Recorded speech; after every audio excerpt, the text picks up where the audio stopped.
Okay. So yeah, let's be punctual and start on time. Hello, everybody. I'm really very happy to have you with us today. Thank you for your attendance and interest in our forum.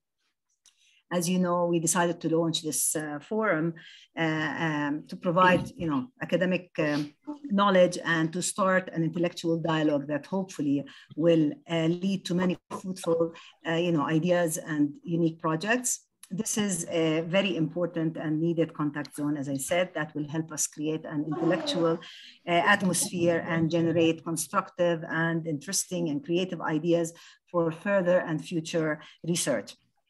This forum is run by a committee. I'm the coordinator. My name is Dua Salameh. I'm from the University of Jordan.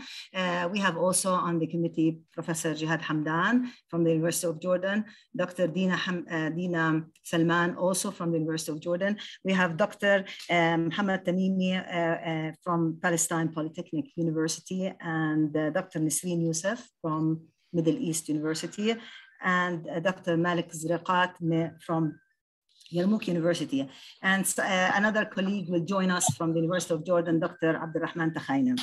We're very happy, we're very proud of what we're doing because, as I said, this is something new and something beautiful that will allow us to, come together as a community of thinkers and intellectuals. For today's talk, we have two of our I might call them our veteran professors. The talk will be presented by Professor Shehdah Fareh from Sharjah University, and it will be moderated by Professor Jihad Hamdan. The title of the presentation will be Reviewing Literature and Writing Abstracts and Research Writing. I'm going to leave you now with Professor Hamdan to introduce the whole thing and then to listen to a very interesting and constructive, inshallah, talk by Professor Fareh. Okay, thank you. Thank you very much indeed, Dr. Dua, for this welcome. And on my part, I would also like to welcome all colleagues coming from different universities, coming to share us this first and important activity in our endeavor to bring professors of English together, not just in the Arab world, but beyond as well. Our speaker today is a well-known professor in linguistics. He sent me a short bio. And in fact, it's short in terms of items, probably under the pressure of time, but it's very rich in content. Professor Fareh has obtained his PhD in linguistics from the University of Kansas in 1988. And he was with us at the University of Jordan. But we lost him to University of Sharjah in 2001. That is almost 21 years ago. We worked hard to bring him back, but we couldn't. He was working hard to bring us there. That was the situation. He remained there and we remained here. He is currently professor of linguistics at the University of Sharjah, in leading the institute at the University of Sharjah. He is the director. His research interests embrace contrastive linguistics, discourse analysis, translation, and TEFL. He is well published, and he has published in a good number of journals, international journals. Ours was one of his venues for publication, IJAS, where he published elsewhere. He is the main author of a series of books for teaching English to Arab learners and a co-author of 3 university textbooks, Introduction to Linguistics, where I am also a partner, Teaching Literature, a task-based approach, English for Medicine and Health Services, or Health Sciences. His last item on the agenda reads as follows: and above all, a friend of the Zaim and a research partner for ages. I would leave this to him to explain. Professor Fareh, you're most welcome to be always in the lead, and he will be talking tonight, this evening, on writing, literature review, and abstracts. As an editor-in-chief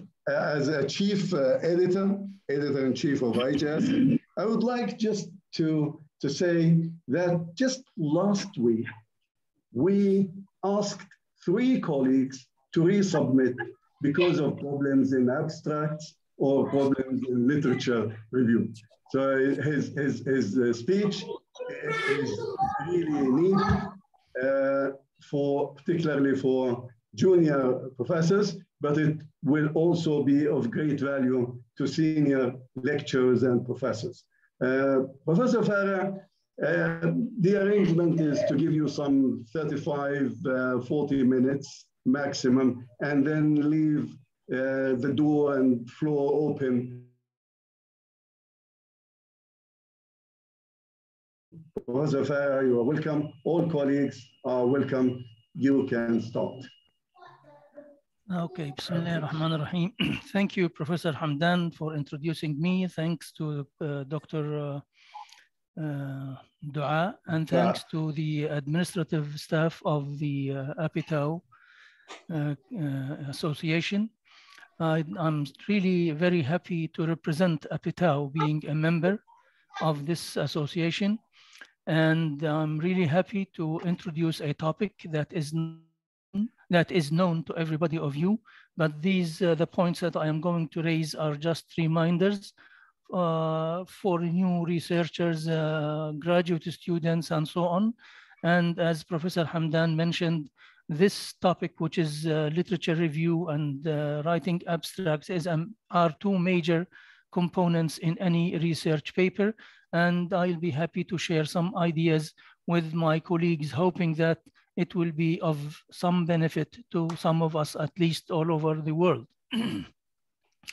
This is my brief outline. I will try to define research briefly and then talk about the major features and then move to the components of research. And I will focus on what is an abstract, the components of an abstract, and then move to the literature review. Why is it important in writing research papers? What skills are needed? And what are the common mistakes that many researchers commit in writing research or in reviewing literature? I will try to skip some points because Professor Hamdan limited me to 35 or 40 minutes. Now, we all know what research is. It is a process of systematic inquiry that entails collection of data and also a documentation of critical notions, of critical information. It involves also analysis and interpretation. Now, research, as we all know, is a very important area in academic life, and all researchers, all PhD holders, MA holders are required to publish research. And as they say, usually either publish or perish. It is also nowadays is important for our MA and PhD students that it is a requirement for graduation. They can't graduate without publishing a paper for the MA and 2 papers for the PhD students. So research is a systematic approach of gathering data, documenting it and analyzing it, and then interpreting the findings within a certain methodology. That is the meaning of systematic. It also involves a problem-solving process, and it needs to be done systematically in order to confirm the validity of the findings.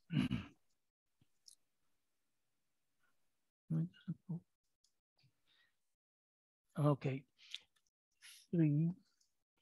Now, the major features of research. Usually, any research project starts with a problem in the form of a question in the mind of the researcher. The researcher needs to seek answers to this question or to the questions he poses at the beginning of his research. He has to ask why. What is the cause of, for example? How does this happen, and so on? Research demands the identification of a problem. If a research does not have a problem, we say the research, there's no problem to look for an answer to or to a solution to. And this problem has to be very clear in the mind of the researcher. Research also requires a plan, an aim, a directed activity. It is designed, time needed, it also should be indicated, the resources, the tools, and so on. If the problem is too large, it has to be subdivided into smaller problems, as we all know. Research may need one hypothesis or more, depending on the nature of the research. Usually experimental research projects, they require a hypothesis, one or two hypotheses, and these hypotheses need to be verified statistically at the end of the analysis. Research is not a mere accumulation of facts or information of data. Many people may think that research is just copy and paste from different sources and this makes a research. No, this information is there and we can look for it anywhere. So it is not merely a process of compiling data or information from different sources and putting them together in a form of a paper. It is an essay, it is not a research.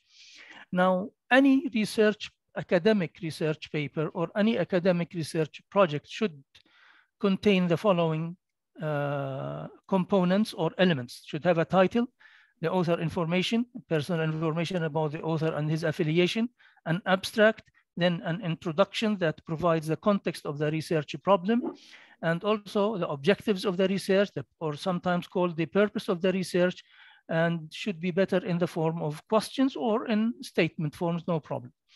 And number 6 is the review of related literature, then the methodology, the findings, the discussion of findings, the conclusion, recommendations for further research, and the references.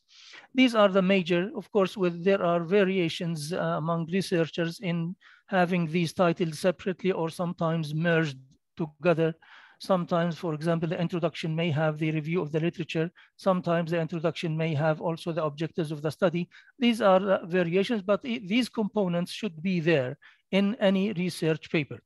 The focus of this paper is, or of this presentation, is to see what is an abstract and the components of an abstract, and to focus on how to write a review of the related literature. I just selected these two components of the research because I feel that they are very important in research. And again, as Professor Jihad said, many research papers are rejected or the researchers are asked to modify, to make major modifications in these two components, even by researchers who have published many papers. What is an abstract? It is a short summary of a large research article or thesis, a summary. And this summary, of course, should contain a number of elements that we will see later. The abstract usually placed at the beginning of an article or thesis. Some people may claim that the abstract may be placed at the end of the research. No, the beginning of the paper, at the beginning of the paper, after the title, it should be placed there. Regarding the length of the abstract, usually it depends on the requirement of the journal in which the research is going to be published. But usually in general, it consists of 150 words up to 250, and sometimes some journals accept 300 words depending on the journal.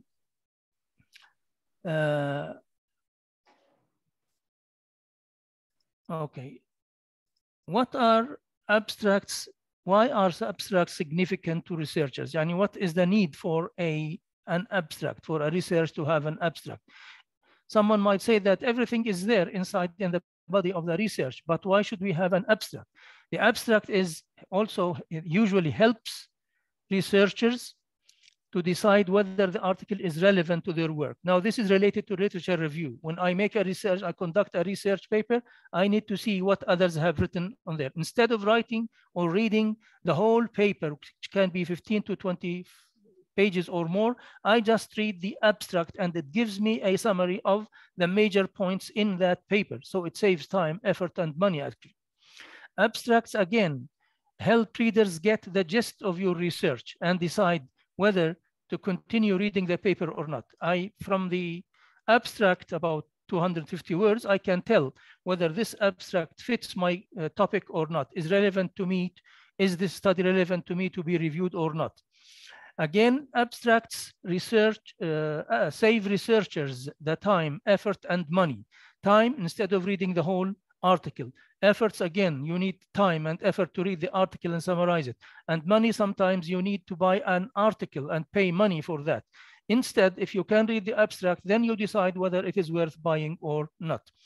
Titles of articles may not be enough to decide the relevance of the article to your work. Some say, okay, I don't need the abstract, I just read the title and decide whether it is relevant to me or no. Titles of articles or research papers may not be expressive enough to give you an idea whether this paper is relevant to your field or topic, to the topic you are researching or not. Abstracts are of different types. The first one is what we call informative abstracts. These abstracts provide researchers with what they need to know about the research, the purpose, the methodology, the scope, results, conclusion. They are usually written objectively, yani without bias. And this is the type of information, or this is the type of abstracts that we usually have in our research in the field of social sciences and humanities. The informative abstract that gives us the objective, the purpose of the study, the methodology, the major results, and the contribution of this paper to other work. The second one is descriptive abstracts. They are usually shorter than the informative ones. They aim at enticing readers to buy a book, like just a short blurb, usually like the short blurb at the back of the cover of a book, to entice, to attract readers to buy or to get this paper. They are called descriptive abstracts. A third one is the structured abstracts, and here the abstract is divided into subheadings or subsections. For example, the objectives of the paper, the method as a separate heading, the results, the conclusion, and so on. This type of format usually is not used in the human sciences, social, and humanities in general. The preferred type of abstract used in our field is the number one, the informative abstract, which gives a short and brief and informative summary of the paper. The elements that an abstract should contain. There is an abbreviation which is called IMRAD. I stands for introduction, and M stands for methodology. The R stands for results, and D for discussion. Discussion here, the introduction, as you know, presents the problem of the study, presents the question or the aim of the study and its rationale. The methodology, how the data was gathered, the data elicitation technique is also expressed there. And if you have a questionnaire or any other methodology used, usually it is expressed under in the methodology section. The results, the major findings of the study, and your contribution to what are the main findings of the study. Usually you don't state all the findings of the study because it takes time and space. Then in the discussion, the discussion briefly presents the implications and the contribution of this study to the field. And at the end of any abstract, usually we are required to include keywords. And again, keywords are important for researchers. They tell us, they help us actually find relevant information to our papers. So these are the major components. You say this is study aimed and so on. So the methodology used for gathering data is so and so, and this is the methodology. The major results were so and so, and this the importance or the significant contribution of this paper is, and you may add a recommendation. Very often in research, when we evaluate research papers, we find that the researcher just writes an introduction about the purpose of the study, the importance of the study, and he forgets to say anything about the methodology or the main findings. And this is not an adequate abstract. In other words, an abstract answers the following questions. What is your paper about? The topic it aims at. Why is it important? One sentence or two about the significance or the rationale of the study. How did you do it? Yani the methodology you followed in the research. And what did you find? That is the main findings of the work. And why are the findings important? That is, how does your study, or how did your study contribute to the field that you are investigating? These are the questions that they summarize the elements or the components of any acceptable and good abstract. When we write abstracts, we have to remind ourselves of the following: that abstracts should not contain references to other works. Yani we do not say, as Flan said, year and year of publication. What we may use is that if my study followed or adopted a certain model, I would say that this research was based on Hamdan's model, for example. But no other references should be used in the abstract. We also need to remember that we are expected to use the present tense when referring to the results and the conclusion, and use the past tense when discussing the methods and answers. Yani a certain method was used, techniques were used, but when you present your findings, you can use the present. Although in this point here, there are different style sheets that require the use of different tenses, but this is the commonly practiced form. The abstract format varies according to requirements of the journal you want to publish your work in. Sometimes they need structured abstract with headings, but usually in our field, they don't require that. We also need to remember that an abstract is usually written when you finish writing the paper. I heard some arguments saying that, okay, I am going to write the abstract at the beginning of the paper. You can't do that because you have not reached the findings yet. You have not done the analysis yet. So it is usually done at the end of in cases of conferences, sometimes you write the abstract without just finishing the paper. That's fine, just for practical purposes, pragmatic purposes. But for an academic research paper to be published in a prestigious journal, usually we write the abstract at the end of the paper. When we finish the paper, we go and write the abstract. Another thing to remember that the use of personal pronouns. Use first person pronoun according to the APA style to describe your work, as well as your personal reactions. You say I, did, I, etc.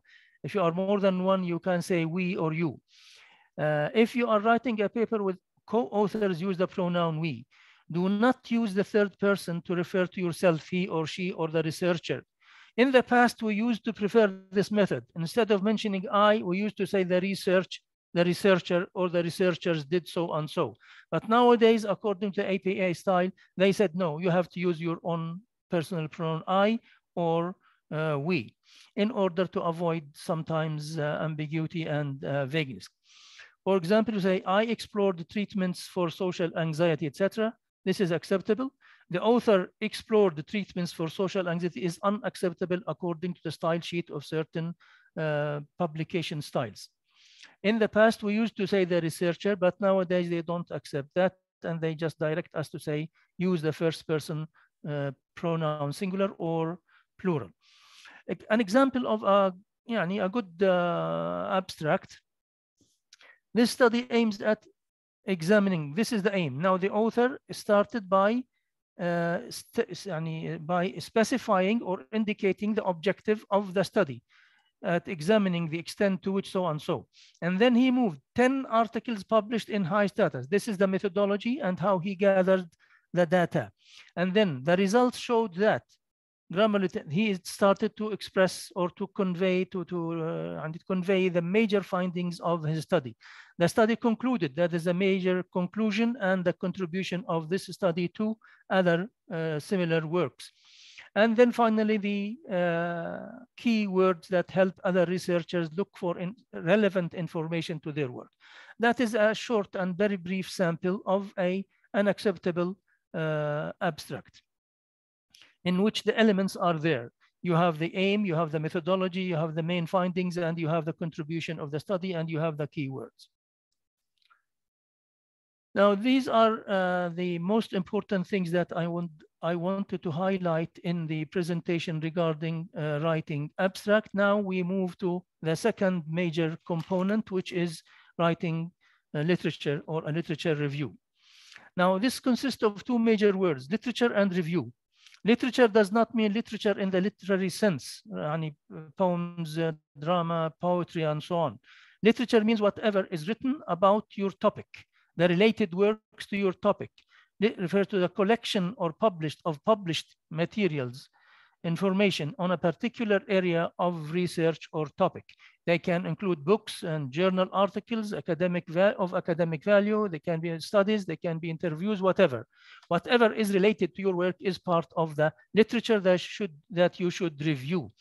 Now, a literature review constitutes an essential component of a research paper or an MA thesis or even a PhD thesis.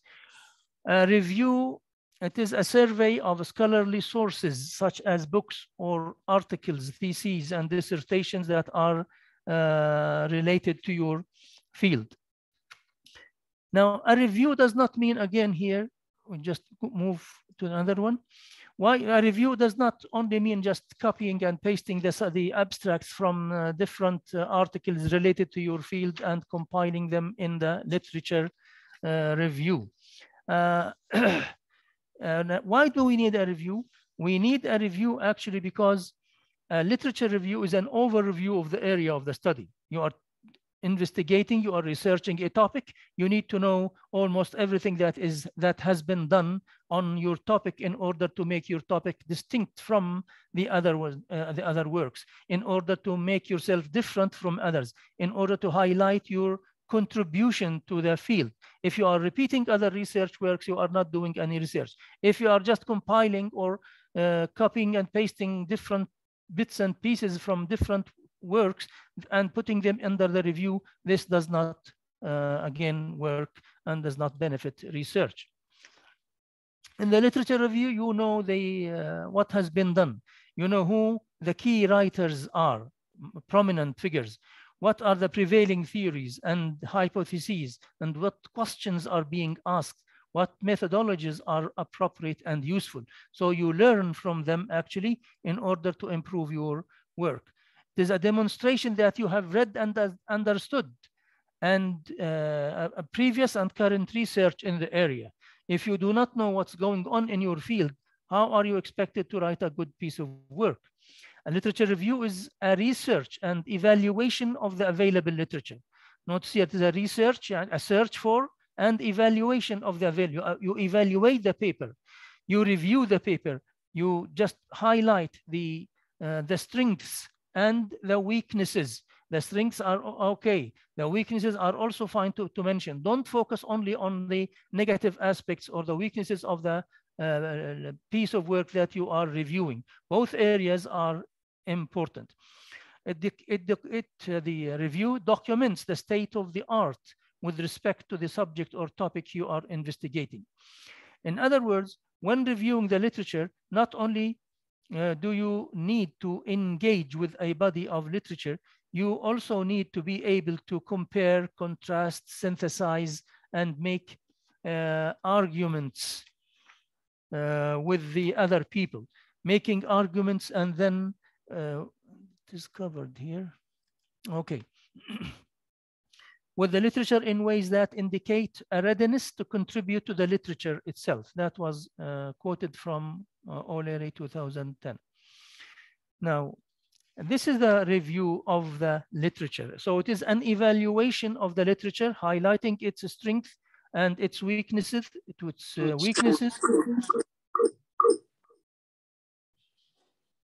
Okay.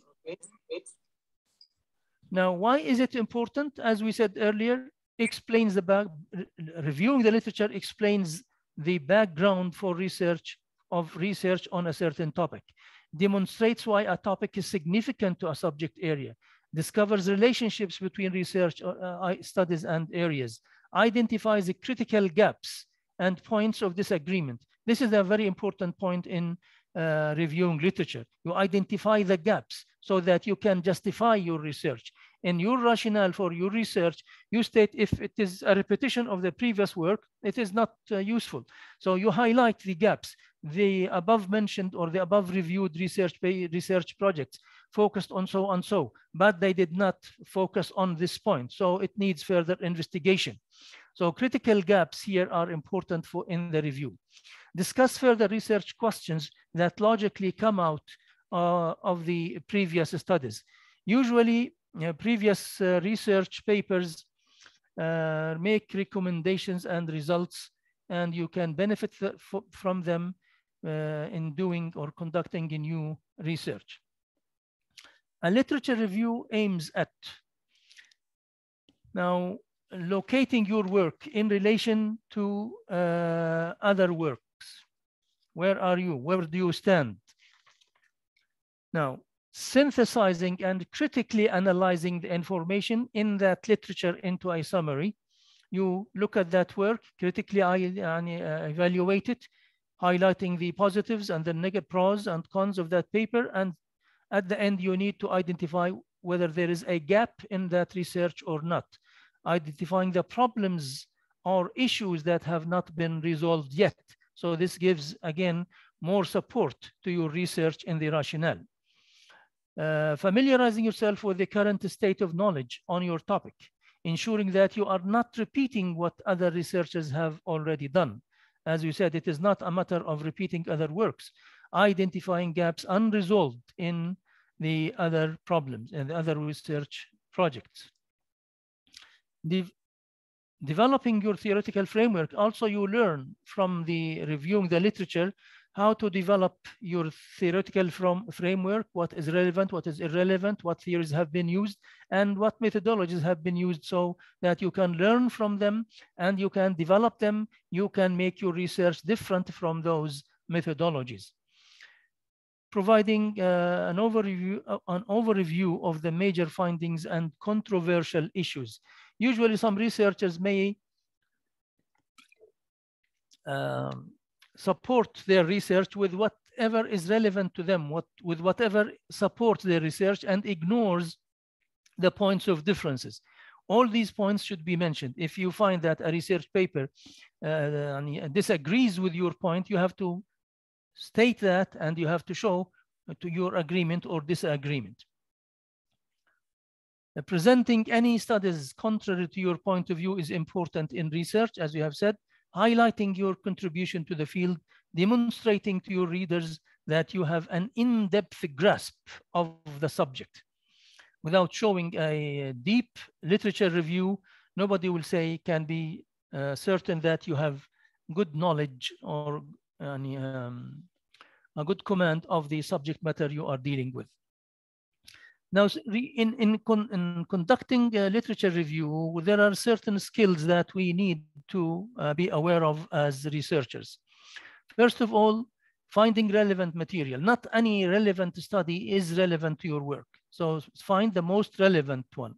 Evaluating relevant material. You have to be able to evaluate it in terms of positive aspects, negative aspects, strengths, and weaknesses, and see how you can learn from them. Synthesizing information from various sources. You need to synthesize, compare, and contrast.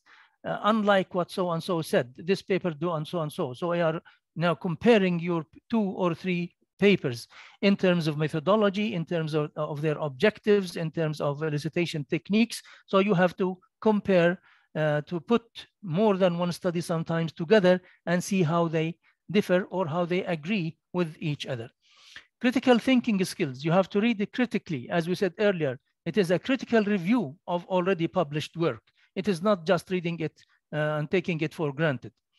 Then you need to have paraphrasing skills, because now a high percentage of quotations is no more acceptable in research.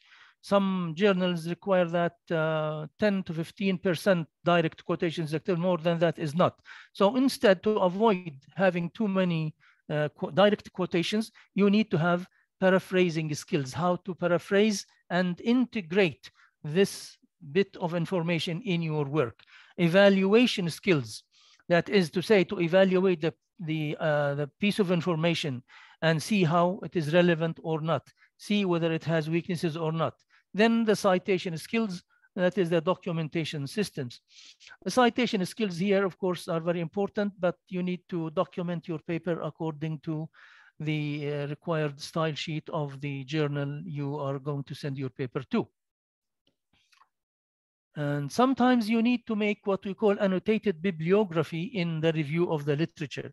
Annotated bibliography is something like an abstract about a paper, a list of books or other works that includes descriptive and evaluative comments about the sources you may need in your paper. These comments are also known as annotations. Yani in the process of reviewing literature, you take notes, or you take what we call annotated notes or annotated bibliography.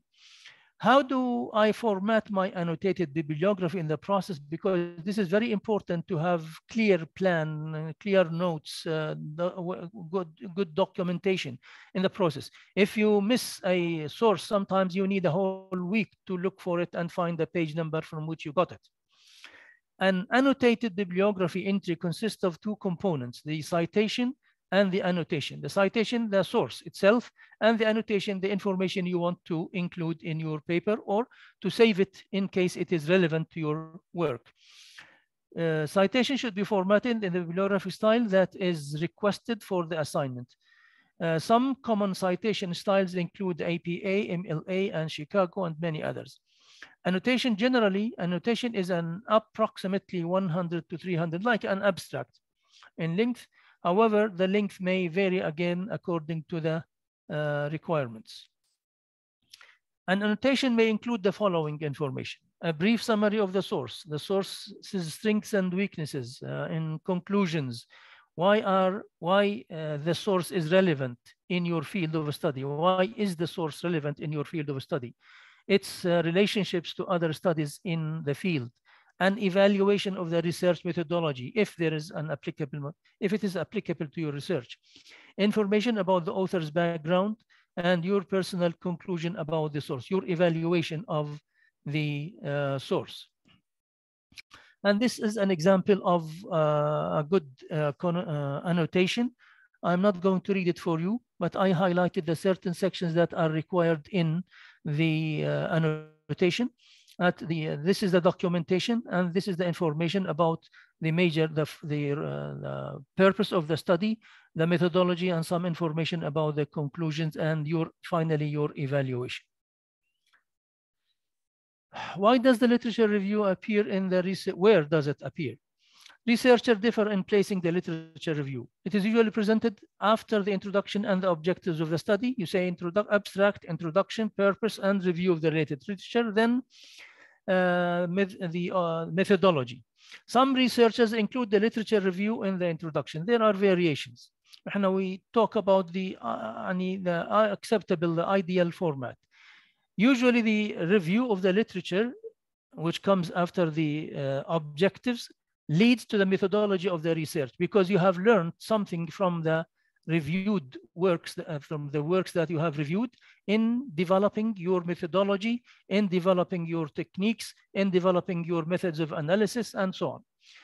So usually we place it after the objectives, after the introduction and the objectives of the study. Now, this is quoted from a source. It summarizes the elements of a literature review. In the first step, you explore existing information. Check whatever is relevant. Select the most relevant works to you. Then locate major formative works in the field. Okay, you will find hundreds of related works to your work. Then you have to be selective. Which are the most relevant to me, and then put them aside. 3, ascertain key researchers. Again, not all researchers are prominent. Sometimes some people may rely on sources from newspapers or from Google's or in unauthentic resources. Usually have to go to strong resources and fields prominent in the field. Classics. Find more ideas, again, form ideas and then conclusions, theories, establish similarities and differences between your work and these people. Number 5, notice main methodologies, again, as we mentioned earlier, to learn from these methodologies or to adopt some of them or to adapt some of them in your methodology. Identify gaps, which is important, that will add to the importance, the significance of your study if you find a gap or more in the previous work. And this, you say this study is an attempt to fill in such gaps. Show relationships between previous studies, as we mentioned, also compare and contrast between studies, show how they are similar or different from each other. And the last step is to provide the context for your own research. Yes, after making the review, at the end, you have to say the previously interviewed works focused on so and so, the major gaps are so and so. My work will be different from the others in the sense that it will so and so. So reviewing the literature is very important part and a very important part in the process of research. These are questions that is a checklist of questions that you need to ask yourself when you make a review. First of all, you say who, and the researcher. First, state the last name of the researcher. Then when, the date of publication, whom, on whom the study was conducted, the sample, the participants, where was the research conducted, school, university, etc. What is the topic? Why did the author conduct the research, the significance, why is this paper needed, what is the contribution of this paper? These are questions you say, for example, who? Hamdan, 1999, conducted a study on the students of the University of Jordan. You see the place and when, why, what is the topic for so and so, and because this is these are actually the elements or the questions, these questions, and summarize the elements of a good review. And number 7 is the question of how. So you need to answer all these questions in your review. Once you make a review, just double check with these questions. Have I answered the question with how? Have I answered the question with when or what or why? Describe the methodology of the research. How did the author collect his data? What sources did he use? Did he design a specific questionnaire? Did he make interviews with people? Did the type of data elicitation techniques? Did he analyze text? How the size of the sample also has to be mentioned in terms of number of words or number of pages, the number of participants. Did he use dictionaries, whatever? These are just examples to answer the question of how. Not all of them should be may be relevant to each study. You have to be selective according to the nature of your topic. Did the author adopt a certain research model? What was the size of the sample? How many participants? The size of the sample is important. Sometimes many research papers are based on the analysis of a very limited number of participants. And this actually weakens the generalizability of the findings. And we cannot generalize the findings based on a very limited sample. Were the participants adequately described in terms of age, education, and gender? Because these are variables that can affect the results. Therefore, you have to describe them carefully in your work. What is the design of the study?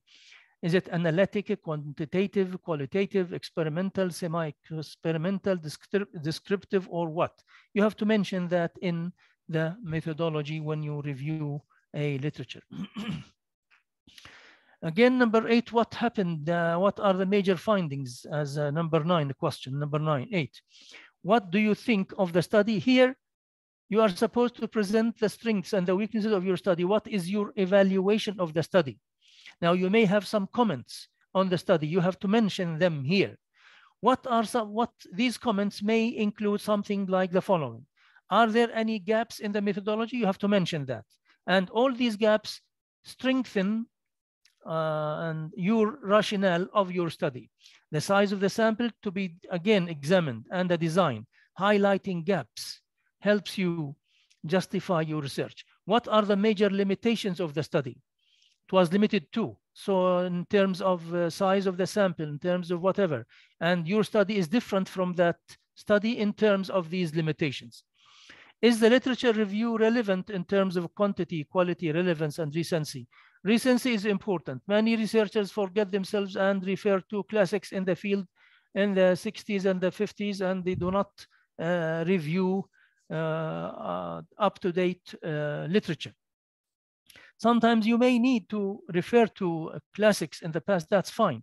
But don't forget that information changes quickly these days, and you have to look at the research papers, the studies published in the last 5 to 7 years at least, where the study variables, if any, controlled. Controlling the variables in experimental studies is very important.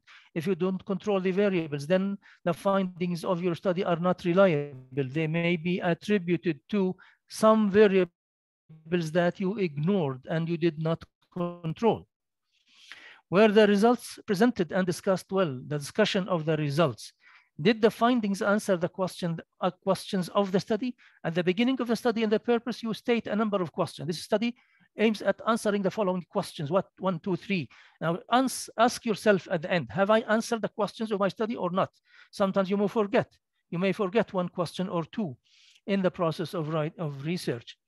How did they find, okay, how authentic were the references and resources? Again, use authentic resources, primary resources. Don't always use secondary resources. Sometimes you say, as Hamdan said, quoted in Fareh, this is not good.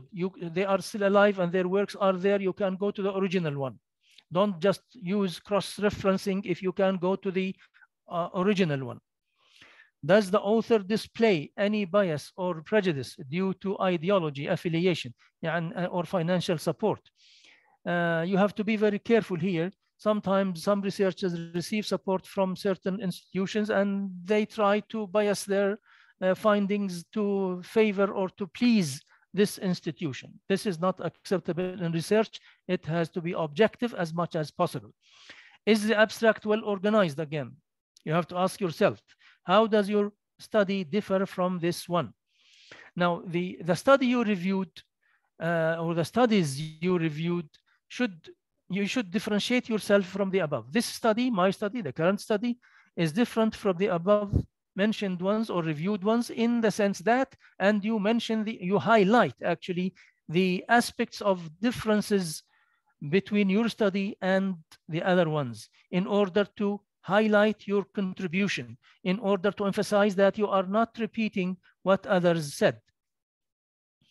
The steps, again, as we said, define your subject and the scope, search the library catalog, read, summarize, and evaluate. This is in brief. Analyze, interpret, and discuss the findings and conclusions. Order the studies you review chronologically. Older studies followed by more recent ones. This is the usual practice. Write well-structured, coherent, and cohesive paragraphs when you paraphrase. Conclusion summarizes the key findings of your work.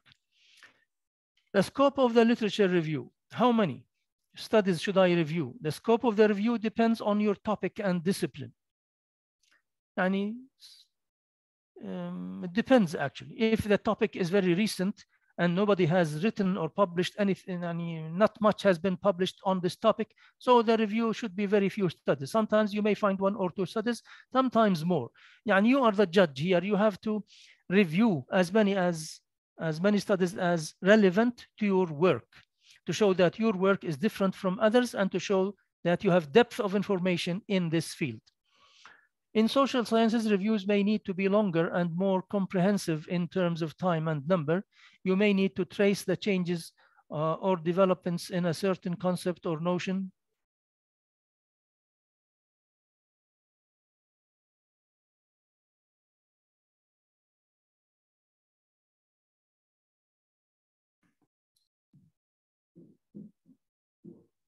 Professor Shehdah, we can't hear you.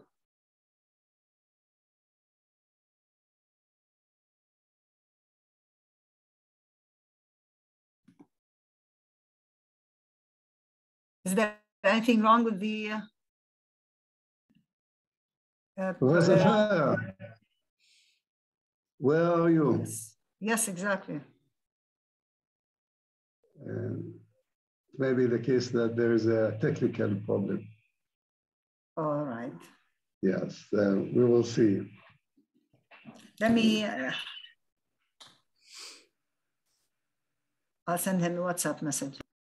Okay, so probably until Professor Fareh reappears, I would like to welcome colleagues who were not with us when we started. And once again, special thanks should go to the team, the Academic Forum team. All colleagues contributed to this work, but I would like to highlight the contribution of Dr. Dina Salman in particular. Her meticulous work and the time she has dedicated to this effort, all these have shown up. The coordinator, Dr. Dua, was of great value to us. She has led this effort to this success, and would also like to reiterate that we are welcoming all contributions from colleagues. So colleagues are invited to contact Dr. Dua Salame if they are willing to give a presentation and to highlight the title and probably a brief abstract on the intended presentation. Probably one thing of importance is that this activity has been also a response to a call from colleagues who asked for such activities. One of them is in front of me here, Amjad Badah, was one colleague, one of those who suggested that we start such academic activities, and we are responding positively to this. We are all ears in Apetau. We listen attentively, and then we make decisions and move forward. Professor Fareh is not yet with us. Hopefully he will show up. Until this... Dr. Jihad, I think he's back, but he's asking me if we can hear him. Dr. Fareh? Yes, he can, of course. I don't know. He should be around. He should be now with us. Okay, he's left with some 5 minutes anyway. Yeah. It's a great presentation, by the way, very much needed. And I feel so happy that we started with it, Professor Jihad. Yes.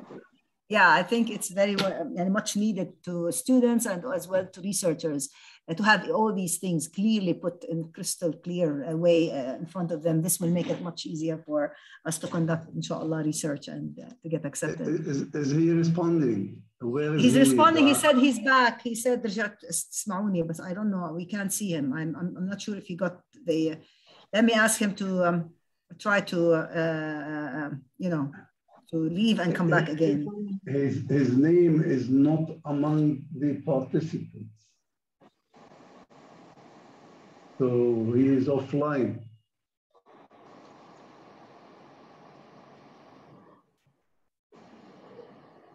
Okay. I've already told him that. One thing, Professor Jihad, if you don't mind, it's just something about the suggested topics or presentations by our colleagues. If it's possible, we might not be able to answer immediately because we need to meet as a committee and decide on, there are logistics and things that we have to do together. So I hope that you will bear with us when we don't respond quickly, but definitely we will get back to you. I'm taking notice of all the interested participants, and I hope that you will also send me let's say some kind of a general topic that will be of interest to a great number of audience, so that we can benefit all from that and from definitely from your experience and from your expertise. Thank you. This is just one thing that I wanted to make clear. Just another thing in the same vein. Our next activity is on the first Saturday of the first week of June, and it is June the 4th. Yes. Yeah. We will notify you on the topic. Definitely the committee has received a number of suggestions, and the committee will decide, will reach a decision and make it clear and known to all colleagues. I would like also to say that Professor Fareh said that in general medical journals insist on what he called structured abstracts. This has been also the case in many journals in humanities.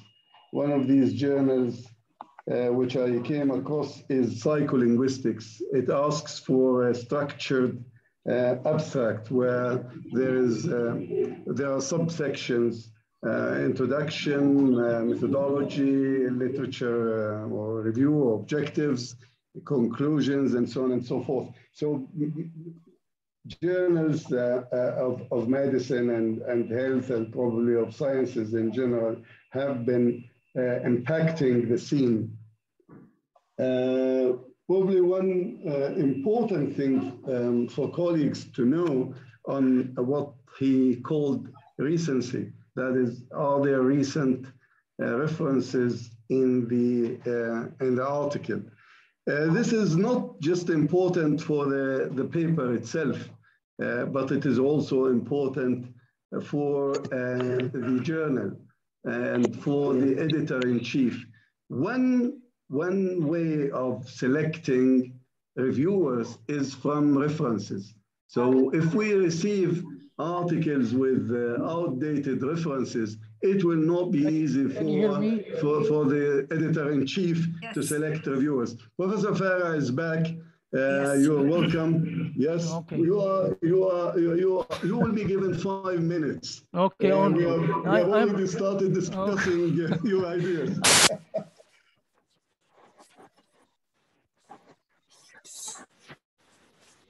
Voice, mic, press the mic. Your mic. How about now? Yes, your mic. We hear you. Just,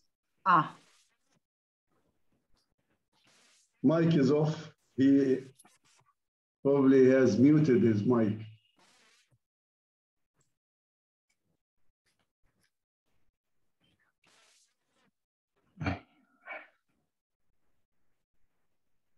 Mic, Professor Fareh, mic. Your mic. Yes, your mic is very important.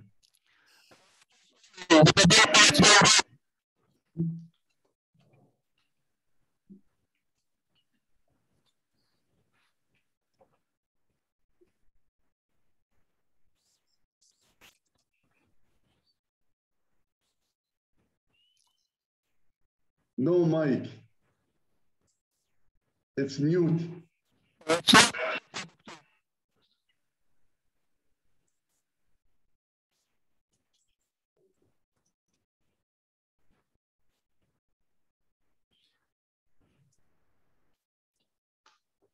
Can you hear me now? Yes. It was not a mute, but there is a problem actually. I am sorry, I have just 2 minutes to cover up and finish. Okay, thank you. I'm sorry for what happened actually. Okay, there are certain common mistakes that usually researchers have or make when reviewing the literature. Sources in your literature do not clearly relate to the research problem. You have to make sure. Then researcher relies exclusively on secondary analytical resources rather than on primary research. Researcher critically accepts another researcher's findings and interpretations as valid, and it takes them for granted. You have to review them critically. Researcher does not describe the research procedures that were used in identifying the literature review. You have to mention that, as we mentioned in the methodology. The researcher may only include research that validates assumptions. May I request you to share the screen, please? The screen is on another computer. I will send you the presentation. You can highlight it. Okay. Because the other one is frozen. Yeah. Okay, I understand. This is an example.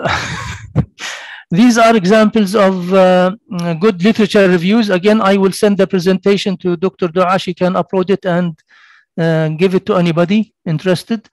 Another example, where does your study stand? This is very important to show how your study is different or stands different from the previous work. Otherwise, you will be repeating other studies and there is no use.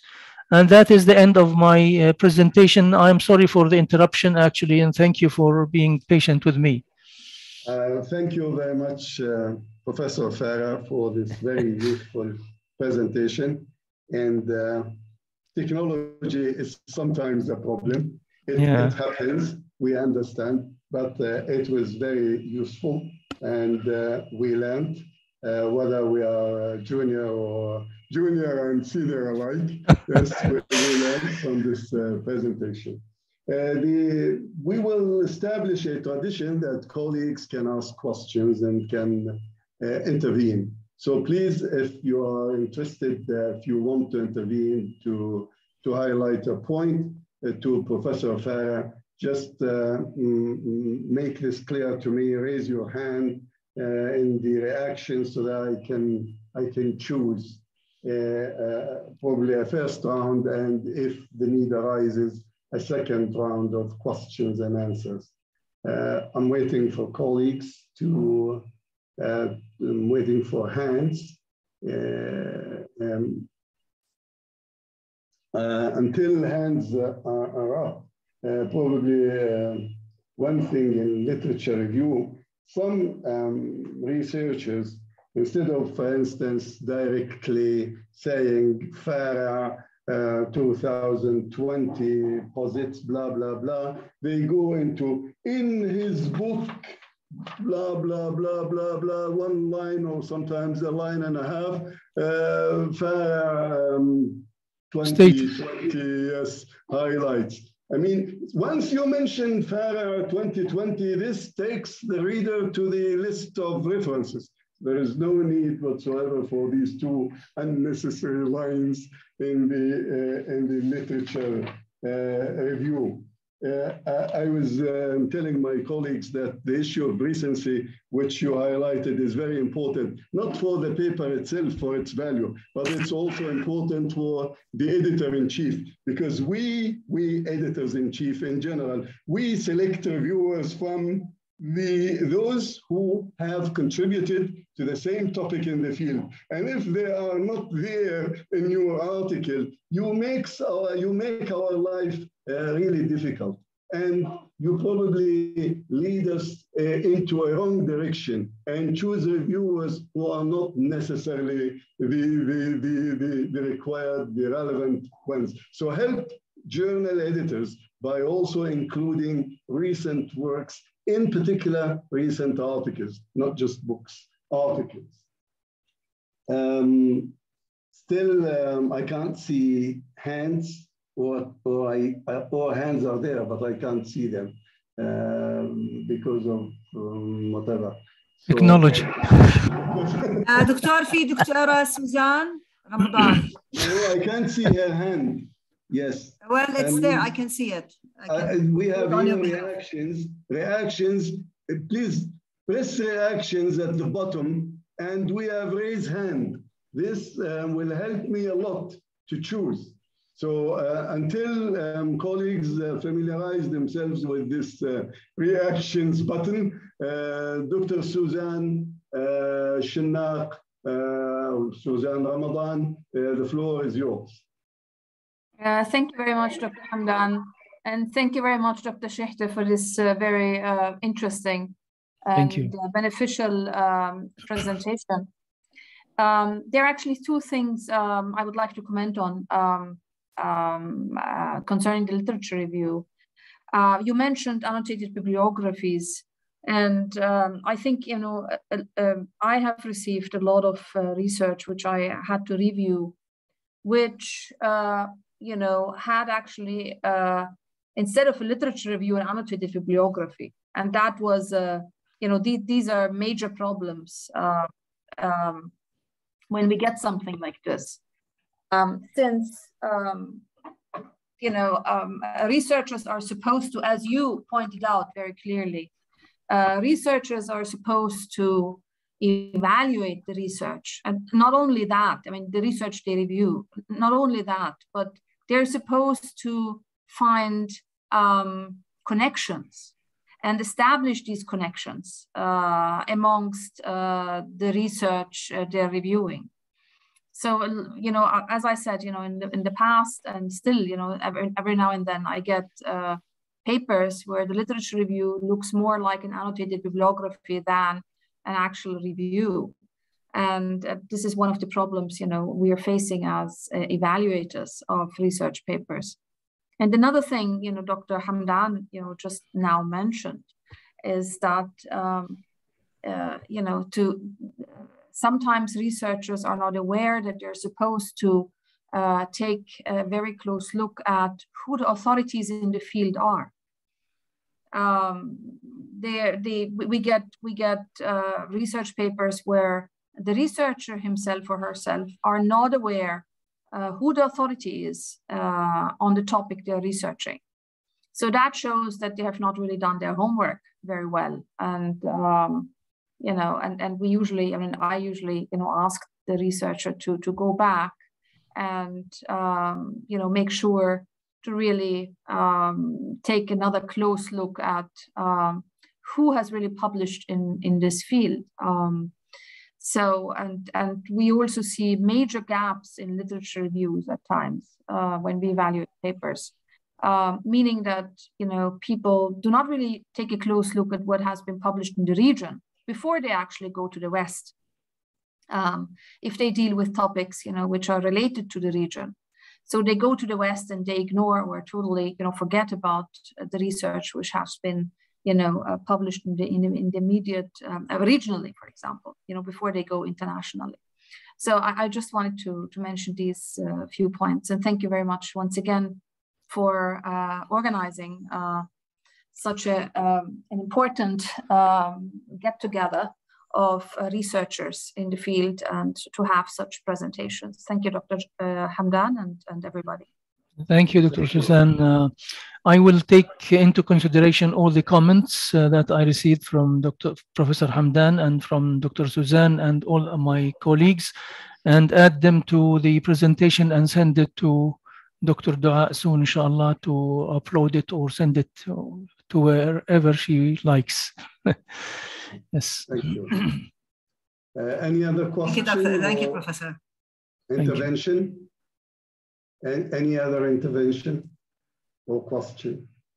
Okay, since there are no questions or interventions, I would like to thank all participants. We have already thanked Professor Fareh for taking the lead into this project and being the first to present to our forum. Many thanks for all colleagues who were with us and those who contributed to the success of this gathering. Finally, I'd like to reiterate my thanks to Dua, Dina, Malik, Nisreen, Muhammad, Tamimi, and there will be probably some new colleagues joining the committee soon. On the list is Dr. Abdurrahman Al-Takhaini. Also, a special thanks to our website manager, Wasim Saleh. He's been of great importance to us. I'd like probably also to introduce Munya Tamimi. Munya Tamimi is the newly appointed secretary. She sits now on the editorial office members, and she has been with us for a month. I'd like to commend her work, and you will be seeing her name in the correspondence in communication. And I close by reminding colleagues that our next meeting will be on the 4th of June, and Dua and her colleagues will notify all colleagues on the list, the mailing list of the topic. Thank you very much indeed. It's our first activity and it has left a mark. Thank you. Thank you. Thanks to everybody actually who attended, and thanks to everyone who contributed a note or a remark that will improve the presentation. Being the first one, actually, I apologize for the technical problems that happened, and we cannot avoid them as usual. Thank you, and looking forward to seeing you in our second seminar, inshallah. Thank you, Doctor. Thank you very much. Thank you, Professor. Thank you. Dr. Dina, you may wrap up and finish the session. Well, thank you all for joining us. Thank you, Dr. Jihad, for your kind words. And I'd also like to thank Dr. Shehdah for his wonderful presentation. Dr. Dua, it's been a pleasure working with you and with the other members of the committee.